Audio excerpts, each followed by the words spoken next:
ദേവി, ആ വേണ്ട വേണ്ട, തൊടും പിടിക്കൊന്നും വേണ്ട. കിടന്നുറങ്ങാൻ നോക്ക്. ചൂടാവാതെ.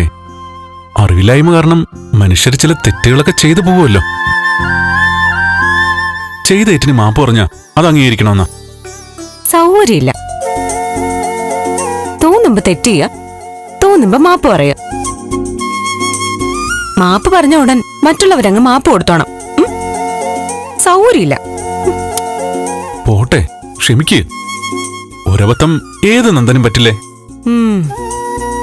ഞാനൊന്ന് ദേഹത്ത് തൊട്ടപ്പോ എന്തായിരുന്നു? ദേഹത്ത് തൊടണ്ട, ഞാനും നീയും തമ്മിൽ ബന്ധമില്ല.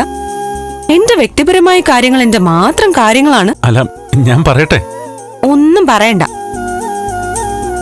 ഷീറ്റ് വിരിച്ച് തറയിൽ കിടന്നപ്പോ കൂടെ വന്ന് കിടന്നു, അവിടെ അടുപ്പിച്ചില്ല. അതുകൊണ്ട് അന്ന് ഞാൻ കുറിച്ചിട്ടതാ ഇതുപോലെ എന്റെ പിറകെ നടക്കൂന്ന്. നീ എന്റെ ദേവിയല്ലേ? ദേവിയല്ല, മൂദേവി.